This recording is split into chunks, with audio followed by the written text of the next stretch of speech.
Curse podcast, the BlackCurse podcast, the Black Curse podcast, the BlackCurse podcast, the BlackCurse podcast, the BlackCurse podcast. Woo! BlackCurse podcast.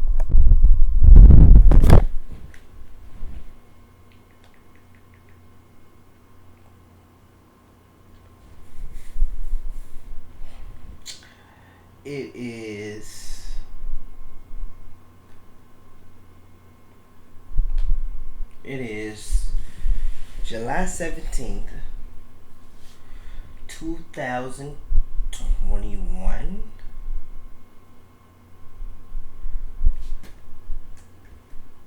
(2:41 a.m. in the morning.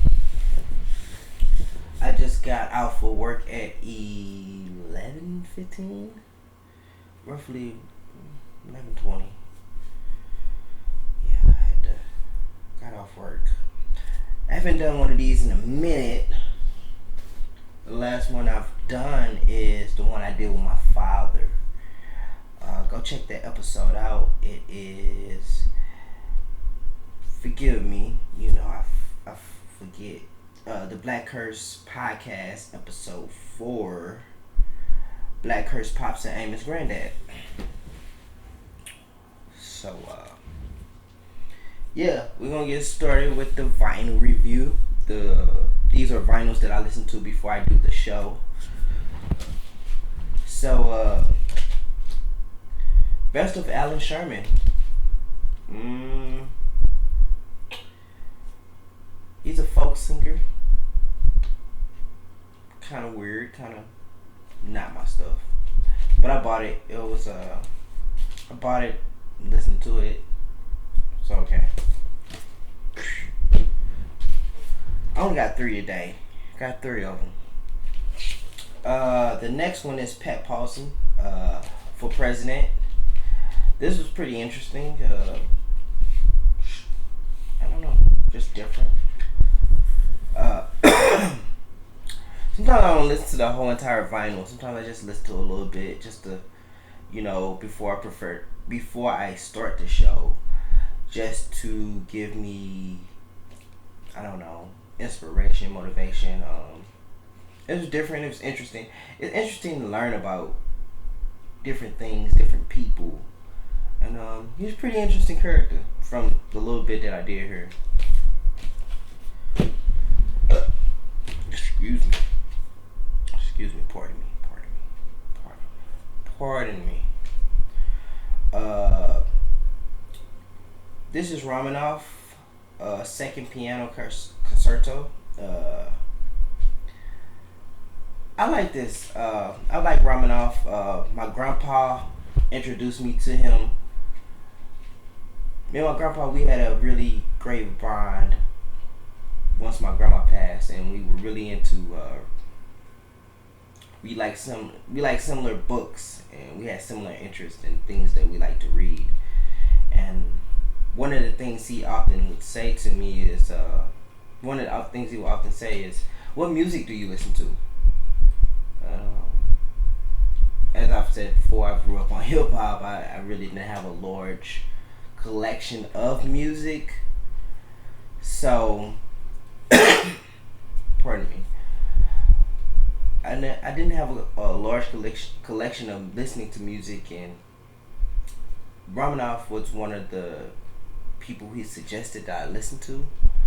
So whenever I see this, or whenever I see a vinyl or anything like this, not the only Rachmaninoff vinyl I have. I have about like 2 or 3. I don't know, maybe even more than that. Whenever I see it, I buy it because it reminds me of my grandpa. And I actually like it. I actually like this music. It's I don't know, it's just good to me. I like it a lot. So Rachmaninoff, good stuff. So this is the BlackCurse podcast, episode 5, live from Genre House Studios. Yeah. Oh man, some great stuff going on in the world today. Great stuff, man. I tell you, man, great stuff. There's some great stuff what do I want to get into first? What is the topic that I would like to get into first? I guess we can get into Rachel Nick. Well, let's get into sports. I want to talk about sports. Man, NBA Finals. Everybody know I love basketball. I got on some Spurs shorts right now. Also, I got on. Let me check. Just hold up. Wait a minute. I forget these things. Pardon me. The Garage Talk episode 23. I was wearing this shirt, tie-dye shirt, blue on it. You know what I'm saying? Gyro House over here. Yeah. Gyro House over here. Yeah. Go check that out. Oh, this is the Garage Talk podcast. Oh yeah, my hair nappy as shit. Nappy. But anyway, the Garage Talk podcast episode 11. Head on wearing. Yeah, let's get to it. But my sports take. Man, I would love for Giannis to pull it off. I would love for Giannis to get him a ring. I'm always going for the underdog. I feel like Phoenix is such.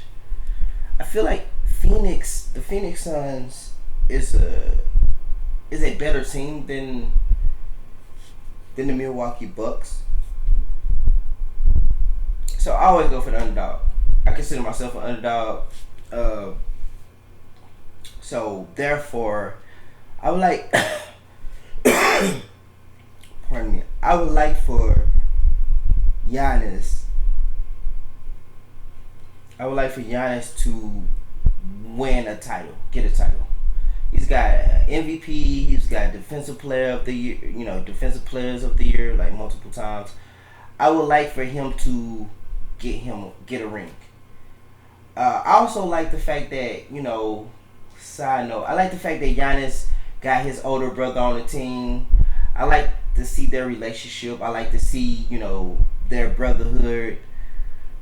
I just would like the Milwaukee Bucks to win. I think there's it's like a Cinderella story to me. It's a very small market team, and like I said, I go for the underdogs. I like small. I don't know. I just like underdogs. I like people winning who shouldn't win, and I feel like Milwaukee is that team. Also, I like CP3. He's a pretty dirty player. But I like CP3. CP3 is a really great point guard. He's a great leader. It's just unfortunate that he's going against Milwaukee. If he was going against the Nets, if he was going against probably anybody else, I probably would pick the Suns. Even if he was going against young Trae Young, I would pick them, but it's like they're going against Giannis. I would like to see Giannis get a championship with Milwaukee, and I just think that it would be great. So yeah, that's who I would like to see get a championship. I would like to see Giannis get a championship. That's my sport takes. On to other things. Rachel Nichols. Rachel Nichols is a ESPN analyst for basketball. I've seen her a lot. I don't particularly care for her per se. Rachel Nichols is a sports commentator that I could do without her. Yeah, I can do. Yeah, I can say that. I could do without her. Like, she's not like Doris Burke to me. Like, when I see Doris Burke and the way Doris Burke commentates on the game of basketball, NBA, I like her takes. I like Doris Burke as a personality, NBA analyst. I like her. Rachel Nichols was always kind of like, she could be forgotten. So Rachel Nichols made a comment about Maria Taylor, who is a black analyst at ESPN on the NBA. To me personally, Maria Taylor is extremely beautiful. Maria Taylor has that athletic, I think she was a former basketball player in college and everything. My stance on it is this. Rachel Nichols said, let's pull up what she said. It's your boy BlackCurse, the Nigga Rise American. Go check out the Garage Talk Podcast, episode 23. I'm wearing a shirt. Blah, blah, blah, blah, blah. I don't know what that was, but anyway. Let's pull it up. It's your boy BlackCurse, the Nigga Rise American. Go check out episode 4. That's the last podcast. Last podcast I did with my dad. I got my son on the cover art. It got Amos painted because it's BlackCurse Pops, Amos granddad. Go check it out. Pretty dope content. Rate you. I'm so unprepared. I'm the most unprofessional person in the world. So forgive me. Pardon me.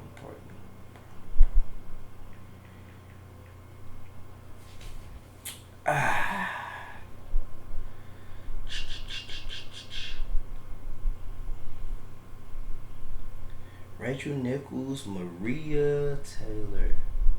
Man, this is a great time because you could be a horrible broadcaster and you can actually pull up stuff via Google. I said Rachel Nichols, Maria Nichols. No, Rachel Nichols, Maria Taylor. Oof.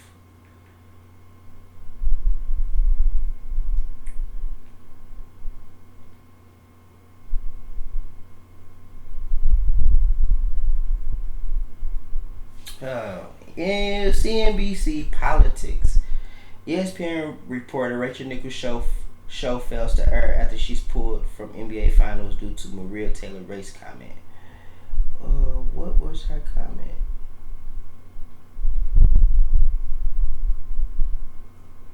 Okay, so Rachel Nichols says, if you need to give her more things to do because you are feeling pressure about your crappy long-time record on diversity, talking about ESPN, which, by the way, I know personally from the female side of it, go for it. Nichols said on the call audio, which was published by The Times. Just find it somewhere else. You are not going to find it from me or taking my thing away, she said. Man, white people feel entitled. This is America.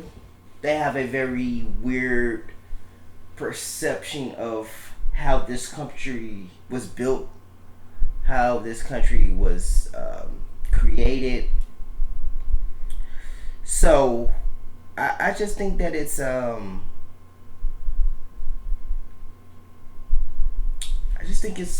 it's funny to me.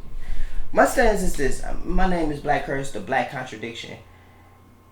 My name is BlackCurse, the Black Experience.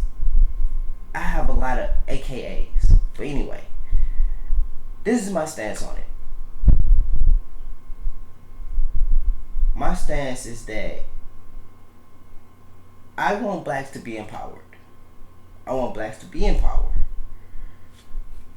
If you're and I don't have a very strange perception of that. And when I say a very strange perception of that, meaning you could find African Americans who will say this. Oh, well, let's take race out of it. I get Rachel Nichols because she's saying that, hey, man, I don't want my job taken away. Who wants their job taken away? What race, what group, what people, what person, what individual want their place taken away? All right? That's that argument,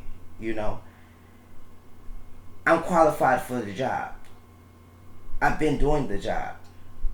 But because of your diversity, you're taking my job away, So they could. Some people could look at that and say Rachel Nichols is really just talking about her job. It has nothing really to do with race. Man, everything has to do with race. Man, I can't sit up here and say I'm for black empowerment, and if you say a white woman losing her job and a black woman getting a job, who am I going to go for? I'm going to go for the black woman every time. I'm sorry. It's not even a sorry. It's like that's what it is. I would rather see Maria Taylor there as opposed to Rachel Nichols. And to be quite honest with you, I don't care to see Rachel Nichols. Like, I really don't care.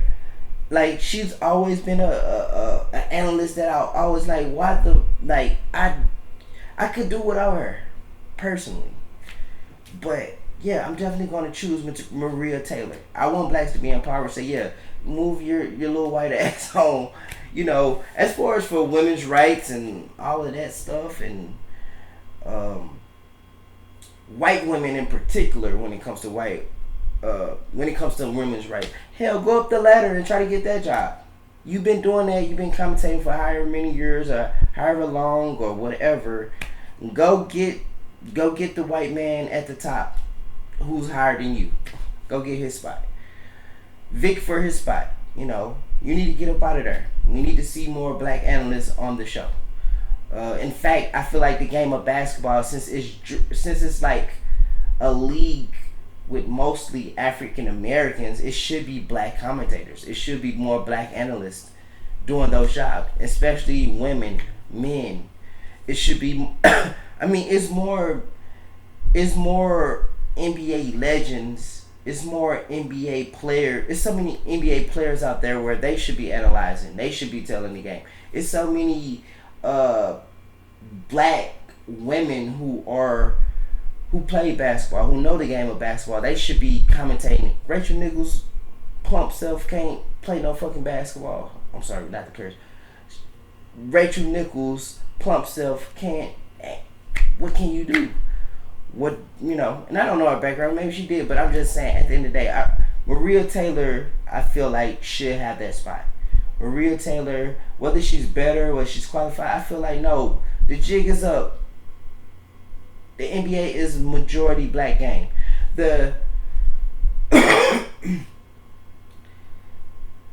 Who's gonna run the NBA? Who's gonna be the next player? It's always a black player. It's always a black player. It's always a black player selling these shoes to all these people who's changed the game. It's not white people. It's not. It's a black person. So we need black commentators to commentate on this game. That's how I feel about it. Yeah, I definitely want Maria Taylor to be the analyst or whatever. But anyway, for long, if it isn't Maria Taylor, side note, I heard she's maybe going to the NBC and different other thing, all this different stuff. She wanted more money. That's why the audio was leaked. All that is irrelevant. I feel like Rachel Nichols said, ESPN has a crappy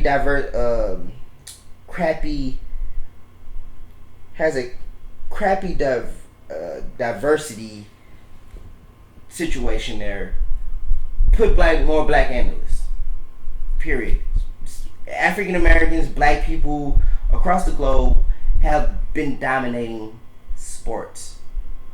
So it should be blacks commenting or analyzing that. Anyway, that's my take on Rachel Nichols and what she said about Maria Taylor. Whew. Blackfishing. According to CNN, blackfishing is when white public figures, influencers, and the like do everything in their power to appear black. I thought it was an interesting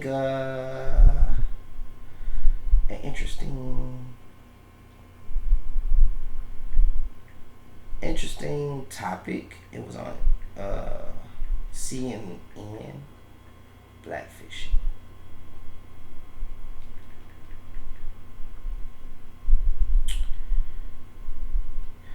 Okay. Okay. So apparently Iggy Azalea, I hadn't watched the video.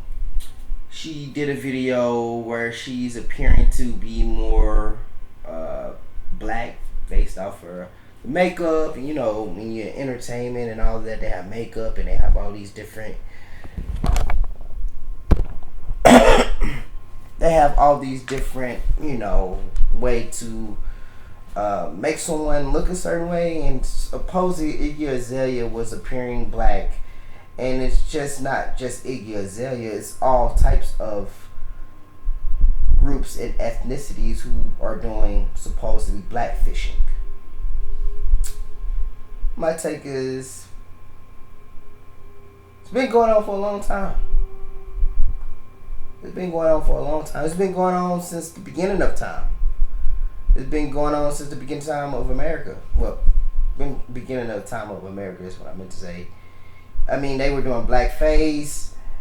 They, I feel like a lot of comedians and a lot of, just certain black entertainers, a lot of people try to rip their styles, try to imitate them. It's been going on. I think in an entertainment way, African Americans,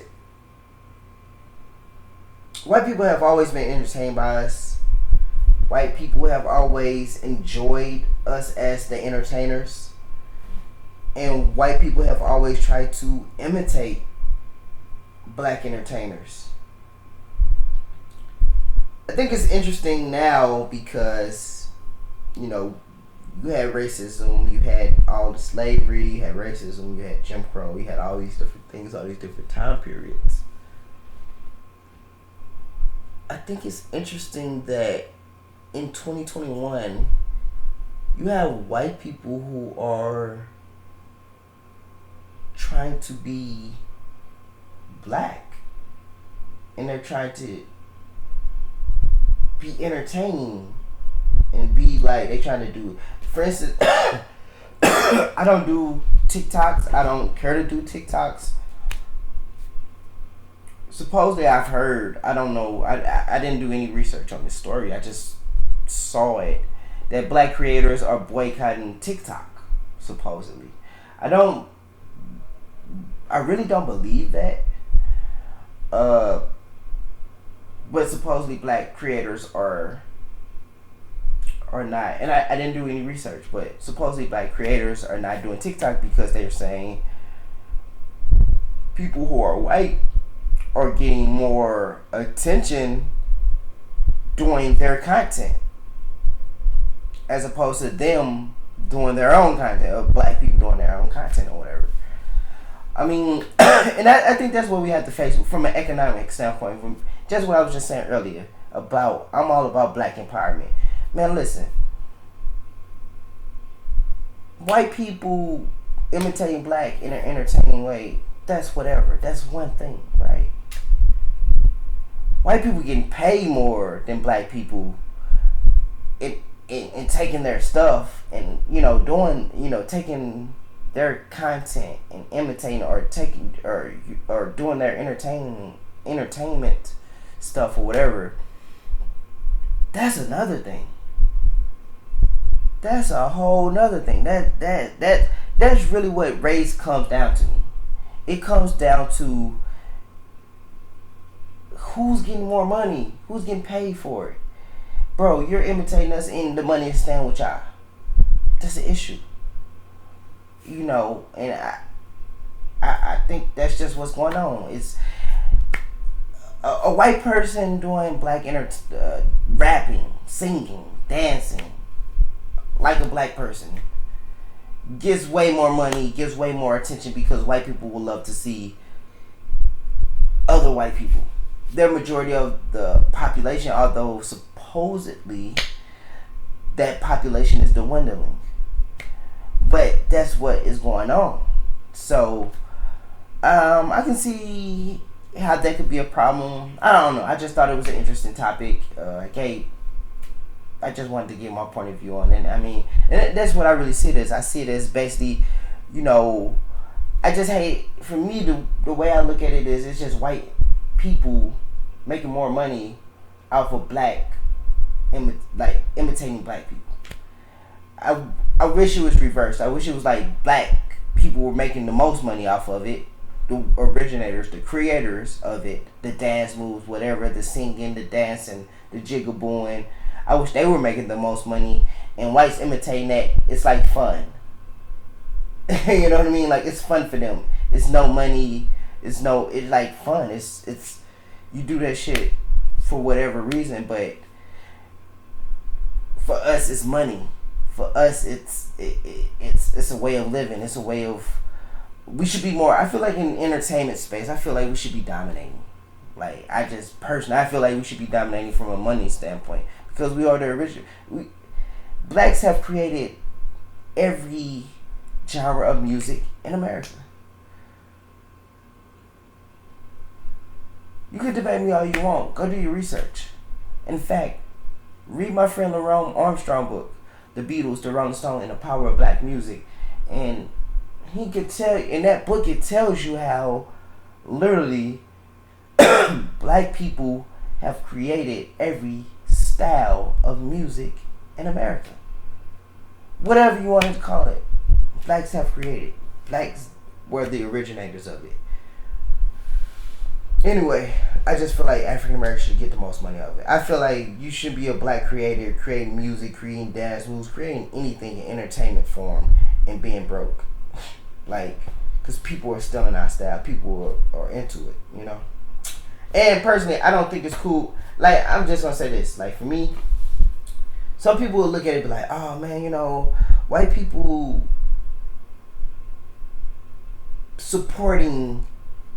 white people imitating black culture. Oh, like some black people like, oh, that's cool.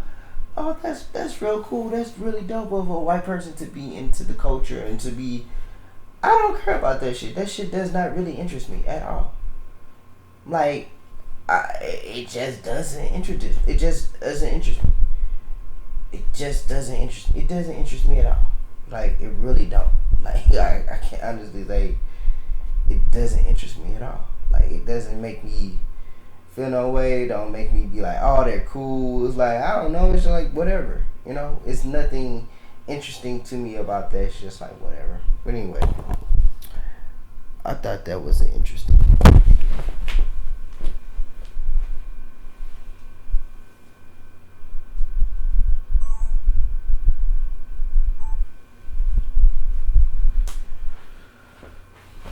Yeah, anyway, I thought that was an interesting topic, so I decided to talk about that.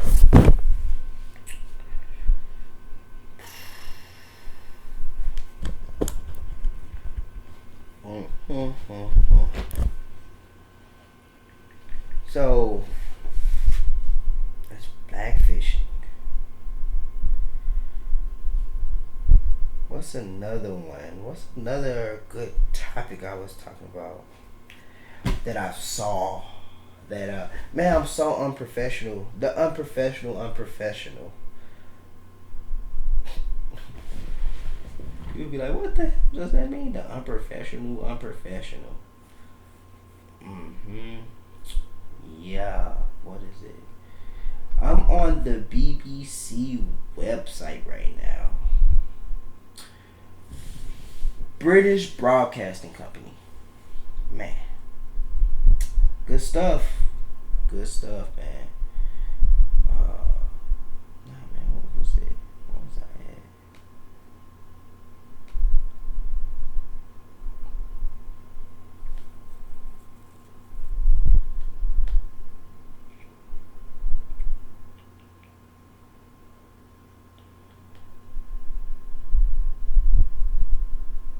What was I at? Anyway.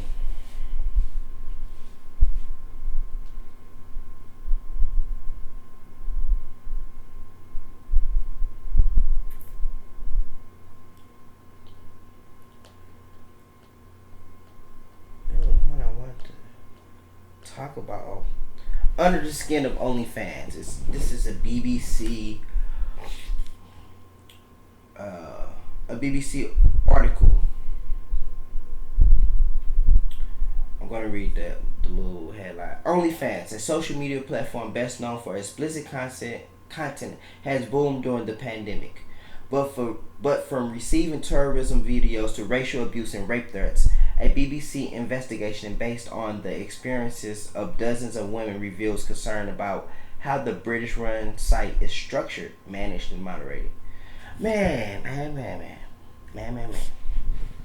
So, reading this article, it talks a great deal about how um, OnlyFans, which is a very well known site, um, women are being harassed. A lot of women videos have been taken. A lot of women, like in the article, it was a woman. She was in college, and her roommate took her pictures and was making money off of it. So and, she thought it was just being fun, just having and this it turned into her roommate taking the photos and actually making money off of it. A lot of women was in there. So one woman in particular, she was like, she was 22, left home or whatever from her family or whatever, and she decided, and she was making like $2,000 a month, right? Interesting to me is like you can do that going to a job, but she was making $2,000 a month, man. Somebody hacked her stuff and put like, it wasn't Al Qaeda, but it was like one of those terrorist group stuff on her site. She got scammed for like $150. It was just a whole bunch of mess. I mean, but looking at it, I thought it was like a pretty interesting a pretty interesting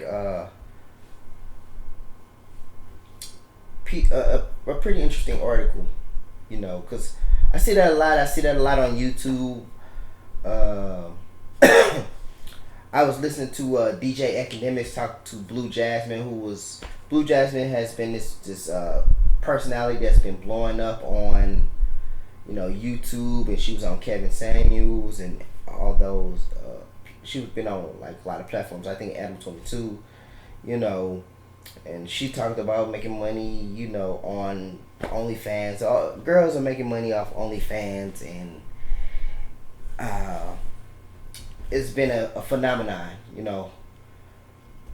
Does it say? I wonder, what does it say about men? Like, what does that say about men? Like, what does this say about men and women?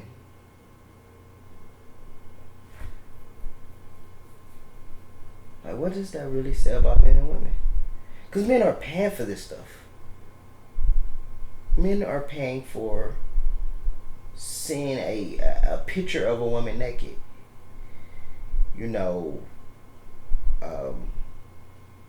They're paying for this. Is like they're making a lot of money off of it. And it says a lot about men. It says a lot about the power of women, per se. When I say the power of women, I mean in that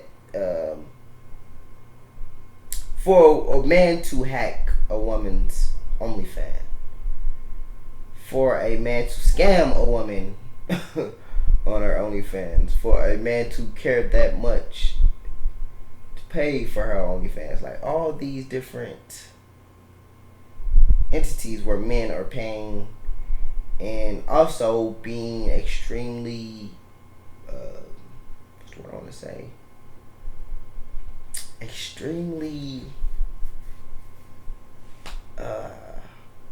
harsh or mean or trying to hurt women in their OnlyFans and them making money. It's pretty insane. It's pretty crazy. But I don't know. I just thought it was an interesting topic. I saw it on the BBC. I thought it was pretty cool. Not cool, but I thought it was a pretty interesting topic. But and what I want to say is to women who do OnlyFans, you have to be aware of that. You have to be, especially if you have kids or family or things of that nature. you have to be aware of uh, what you're getting yourself into. Because even in OnlyFans, just because OnlyFans is set up as this professional website doesn't mean that you're protected. You're not, in the article, it talks a lot about how women are not even protected by, supposedly their security. And I think they have to give 20% of their earnings to it. And on top of that, for instance, like when they flag a user who's been like derogatory or mean or obsessed with you or anything like that, they refund the customer. Like literally, they refund the customer. So when you get into this OnlyFans stuff, and OnlyFans is not just used for like pornographic things, but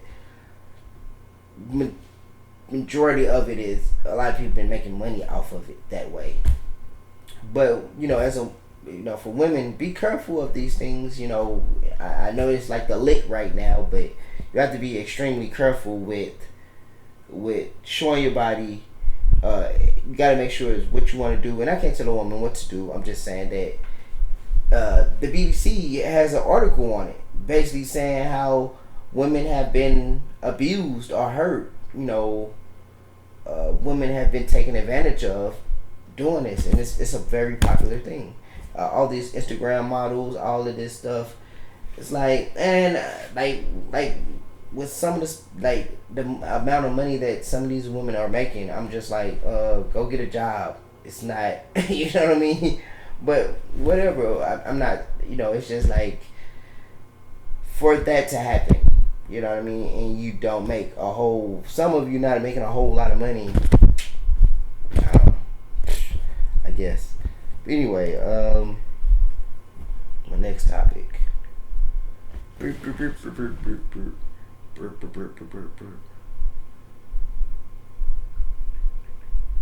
Oh, Haiti president. Man, I was saying on a previous podcast, Makami, shout out to Makami, man. Pray for Paris, man. That's the album I've been on. That's the album I've been listening to. Man, I said pray for Haiti, and this is why.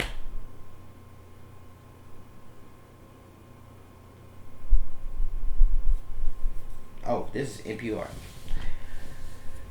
Mystery surrounds Florida company suspected in assassination of Haiti's president.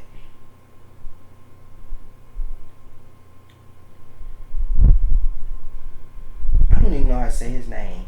Jovenel Moise. Anyway, he was killed.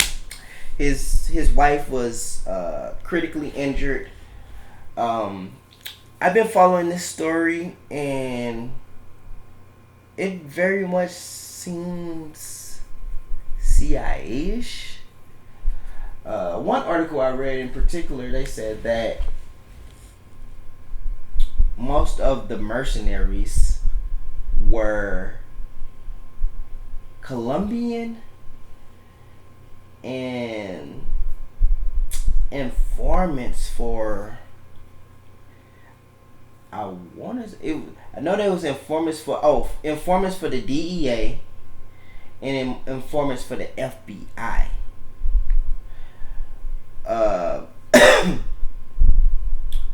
The DEA was saying, yeah, they were informants for them or whatever, but those are what they was informants for, and I don't know. Supposedly they have no connections. The FBI was just straight up like, look, bro, our informants we don't give any information about. So with that being said, I believe it was CIA involved. Particularly why, I don't know. I don't. I guess it's manifest destiny. I guess it's if you know what Americans and America in manifest destiny is, they want to control the Western Hemisphere from not Western Hemisphere, but they want to control, you know, this this this the Americas. You know, they want to have a control over it. They want to have a dominance over all the Mexicos, the Central Americas, South Americas, the Canada. You know, they want to be the dominant power. They want to have manifest destiny, like a phenomenon. You know, you should read the book Economic Confessions of an Economic Hitman. It's a really great book. It talks a lot about that. It talks a lot about how America and its institutions sabotages other countries' economics. And that's what I believe. I believe that Haiti, because it was the first independent,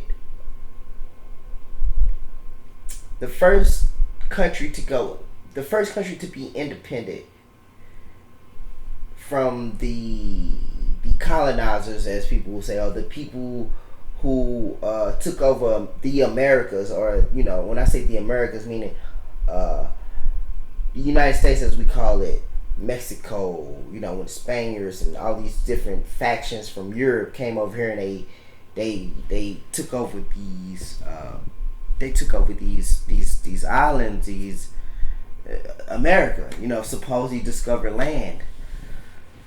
But Haiti was the first to gain its independence.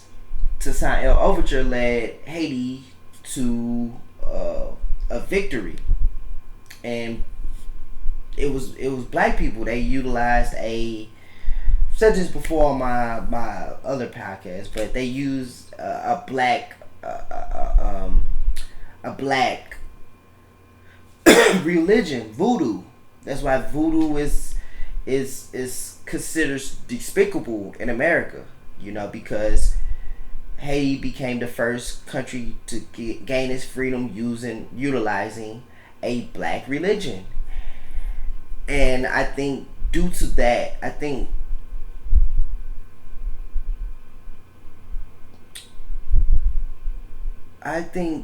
America keeps its eye on Haiti. I think America makes sure. I think America sabotages Haiti economics. I think America makes sure that Haiti would never gain any prominence or any type of, Haiti is a small country geographically. So it's not to say it's no way that it could be a dominant force. I'm just saying that it's kind of hard. They have giants, they have other. It ain't just America. It's just other people, other countries that are a little bit bigger. Haiti is just kind of it's separated between Dominican Republic and Haiti. Dominican Republic has always kind of been associated with the West, or they have been more of a associated with the whites. They try to promote and market their country as the whites. What is I can't think of this guy's name. It's a historian. He's really good. Black historian. He went to Harvard. What is his name? I gotta give you his name, so you can go check it out.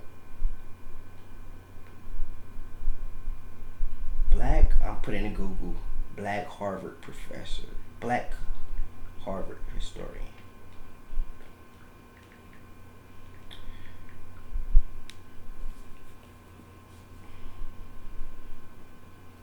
Henry Louis Gates Jr. Yeah, he did a great documentary. I don't know where you can find this documentary. It comes on what is that? It comes on man, what is it? It's like a KURS station, the TV station, like the NPR station, but it's like TV or whatever. But he did documentaries, talking about that. You should check it out. It's really good. It's really great. Phenomenal. Henry Louis Gates. He's really great at research. I may not particularly agree with maybe some of his stances or whatever, but I can say that as far as research goes, he done a phenomenal job. He did a phenomenal job with the documentaries that I'm talking about. So go check it out. Henry Louis Gates. Haiti, man, Haiti. Yeah, the president get killed. I think I would like to know exactly what was the president's stance. What was his goal? What was his agenda? And why is it Colombians there? Why is it like foreign mercenaries that are killing him? And then why is it they were informants for the DEA and FBI? I don't know. It just all kind of sounds weird and strange, you know. But anyway, prayer for their family, the president, prayer for Haiti to get some type of understanding, some type of clarification of what should what should be the next goal for them, what should be their next interest. I like I would like to see them. I would like to see Haiti in a much more better position. I would like to see the people of Haiti, you know, um, just in a better light. I hate to see Haiti in a negative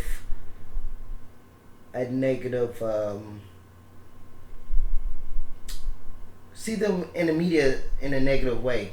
You know, a black country with a black president and he's killed. It just I hate to see that in media. I hate to see that. I hate to see any black country in a negative light. It's disturbing. I hate to see black people period in a negative light. It's just pretty disturbing. It's it constantly presents this and it constantly promotes, you know, failure of black leadership, failure of black strength. So I would like for I would like to see Haiti in a better position and in prayer. Like if you're watching this broadcast, please go pray for Haiti, pray for African countries, pray for black people in cities where they're government officials and you know things of that nature. I hate, for instance, the mayor of Chicago, Lightfoot. Um, she had a stance where she wanted only people of color to interview her, but she's I don't know the story. I didn't do a whole lot of research. I'm just saying that. Matter of fact, let's look it up. Lightfoot.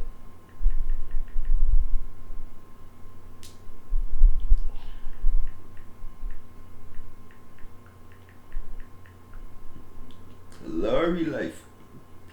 Excuse me.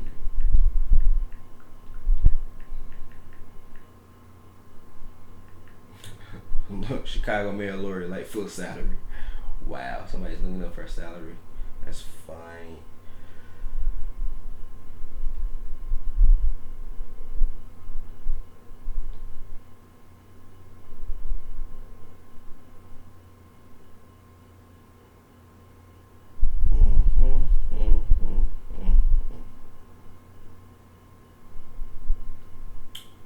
Lori Lightfoot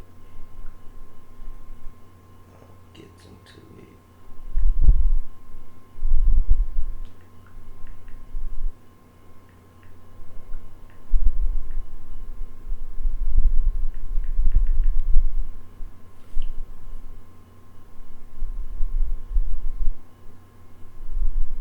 Yeah, the mayor and Lori Lightfoot and some aldermen from Chicago, they got into a very they got into an argument. Um, I just read like a glimpse of it, but I hate to see that. I hate to see black politicians getting into it where it's I wouldn't if black politicians get into it. That it should be that, but supposedly profanities and anything that's negative, and I don't know the full story. I didn't do a whole lot of research. But anything that shows, black leadership in such a way of a negative connotation through the media, I hate that. I don't like that at all. I would like to see. I feel like black women, black men in politics, it should be a very well. It should be an understanding for all parties involved. The people filming it, the politicians, that we have to be. We have to be like extremely, extremely prolific in getting that point across. And when I say getting that point across, of we can work together. We don't have to fight. We don't have to curse, and we don't have to go against each other. We can agree. We can agree to disagree without it being a fight, a shootout, a cursing match, a argument. And the same thing with like African leaders and all of that. I feel like, with African leaders or just black leaders in general, black businessmen, black just whatever, I just feel like it should be understanding to agree to disagree. It shouldn't be fights. It shouldn't be an argument. Shouldn't go, and it definitely shouldn't be on camera looking away and be looking. But anyway, so yeah, that's what that's the way I see it. She's also Lori Lightfoot. I saw. Didn't do a whole lot of research, but I seen another article where she is supposedly, she got a fund where I think it's up to $1 million or something like that. Her fund is basically this: to get guns off the street in Chicago. She's creating a money fund where if you snitch or if you tell on the people who have the guns, you can get some money. I don't know how effective that would be. I guess it's interesting, but it's been all over news media that I personally, I don't know how effective that would be. I personally don't know if giving African Americans money to snitch on each other, if that will work out, especially in Chicago. I don't know what that. I don't know if money is debate. I don't know if money is debate. I don't know if money is debate with that. To do good, to protect other African Americans, let's use money. I don't know. I think it could possibly mean money. Meaning that, when I say it could possibly be money, meaning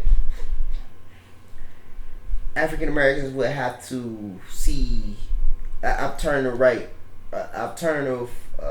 right of making more money doing something other than killing each other, or alternative right of or having a purpose where you're not focused on hurting another African American, and I guess means of making money in that way. But I don't know with us and killing each other and hurting each other. I think it's a deeper psychological wound. I think it's a very I think it's deeper than money. I think it's really deeper than money. I think when they say, I think when you talk about street beefs and killing and hurting each other from drug wars or things of that nature, I don't think it's necessarily a drug war. I think it's deeper than that. I think it's just a lot of self-hatred, a lot of I don't know. I just think it's deeper than just money. Because if it was money. If money was to go, I don't know. I think it would be a different result, supposedly. Because I feel like African Americans not killing each other, you make money. You make more money. If you kill African American, it's a possibility you can get caught and go to jail. And in jail, you don't make no money. But if you go like for instance, when I said I think it's deeper than money, meaning if it was about money, it would make the most logical sense for African Americans to literally go to school, do right, have a purpose, start businesses, create things. If it was really about money, it was really about green power. It will be that. Because you make more money, you're free. you're free and not in jail. If you go to a regular 9 to 5 job, you'll make more money if you're literally riding around with a strap shooting people. Uh, and you could be a professional hitman, but how realistic is that? You know what I'm saying? I feel like for you to be a hitman, you have to be very detailed. You have to be very. These guys are just literally riding around with guns, saying they hate each other and shooting each other. You know what I mean? They mad at each other for whatever reason. Oh man, you know, it's just jealousy. It's this. It's like I said, it's like a lot of self hatred, and it's a cycle. And especially in Chicago, it's deeper because of the gangs. And I'm not from Chicago. I'm not privy to the gang politics. But I just think that gangs, like we see in L.A. and Chicago and New York, black gangs are very. They're against each other. They fight. They shoot each other. They do all these different things. So Chicago, I just think it's bigger than having a trust fund for snitching on people. I don't know. I think it's other things. I think it's other, and I don't have a solution. I don't believe anybody has a solution. It's a pretty. It's a hard solution. It's a hard solution, and people will be like, oh, it's not really that hard. It's simplified. It's simple. It's basic. It's like, nah. It's really. We can sit over here all day long and say that, you know, from a psychological standpoint, African Americans are the least likely to go get psychological evaluations. True. Right, true. But how many African Americans actually have, like, good health insurance to go get psychological evaluations? Who have the money to do that? And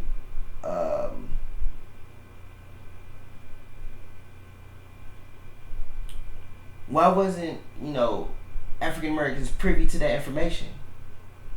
How was it that, you know, they were misinformed or miseducated to not understand that they need to go see, you know, psychological evaluations or be, you know, I don't know, all the traumatizing experiences that they go through in these inner cities like Chicago. You know, that's what a lot of it stems from, you know, but it's a lot of self-hatred. It's a lot of different entities playing a part to black people killing each other.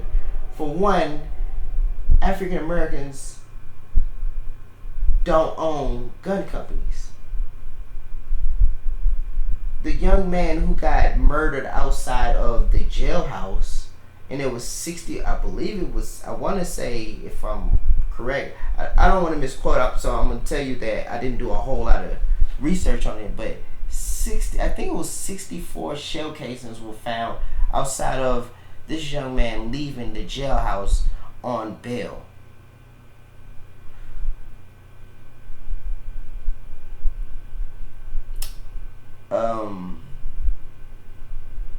Those bullets, those guns, African Americans didn't create that. Since African Americans did not create those bullets or those guns, the company, the individuals, the company that created that gun, in a mysteriously way, how did those guns get to those people? You know what I mean? Like, if this is the group that don't create the guns, if you're in a place like Chicago, where I think the gun laws are kind of different than Texas, how the heck are these people getting the guns? You know, the people who created the guns are making sure they get the guns. I mean, I just think, like I said, it's a lot of entities playing a part here. There's a lot of entities playing a part. You got the gangs. You got maybe you can put hip hop culture. You can put the creators of guns. You know what I mean? You can take Chicago, the city itself, who because we're not hearing about this type of stuff going on in white communities in Chicago. when they talk about Chirac and all the killings and this and that third, they're mostly talking about black areas. So you can take the city of Chicago and say somehow one group of people is living a certain way, or they're never portrayed in the media are doing a lot of killings, right? So it's a lot of entities that are playing a part here. Where it says very the complication the solutions are simple if you say, hey, African Americans stop killing each other, but it's complicated and it's complex, meaning that you have to literally change people to not want to do these things. Like, you know what I mean? Like it's so many entities you will have to create to stop it, and then you have so many forces trying to go against it. It may not make sense, but and I'm rambling, but that's what I think. It's just I hate to see blacks in media being very shown in a negative light in any way, shape, or form, and I hate that the president got killed, and hey, once again, I don't know his stance or what he was going for, but I believe that the CIA was at play here, or American entity. Once again, it's so many entities playing a part. It's private firms in one country sending mercenaries to this black country to shoot a president. It's entities playing a part here. Anyway, I digress. I probably rambled for whatever reason. It was all over the place it seemed like. But anyway, this is the BlackCurse podcast, and I am at 1 hour. I don't know. I don't have anything else to say right now. I think I kind of just want to get it one off. I want to get one done. I hadn't done one in a while. I've been kind of working and kind of going through the motions and doing different stuff, and I'm glad to get another one out. This is something that I enjoy doing. I love podcasting.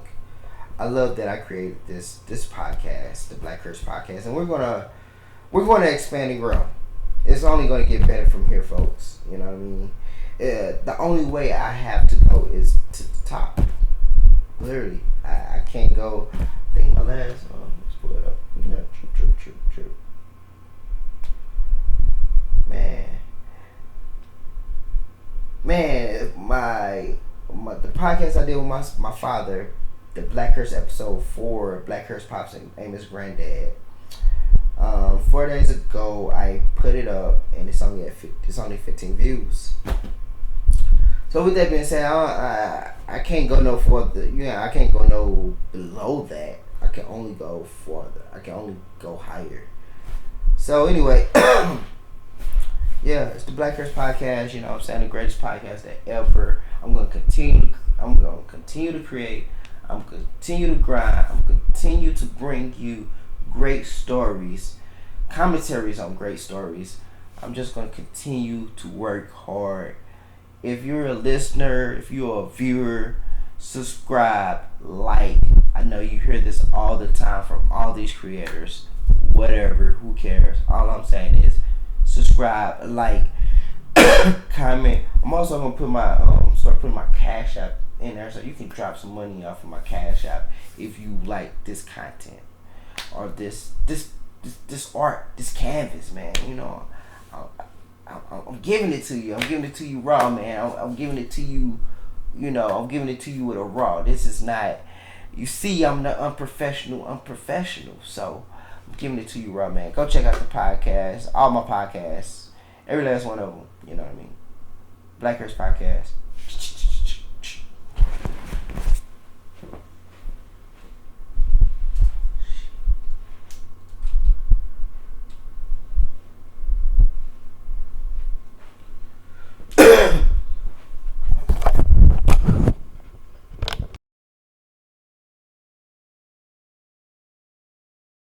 BlackCurse podcast, the BlackCurse podcast, the BlackCurse podcast, the BlackCurse podcast, the BlackCurse podcast, the BlackCurse podcast.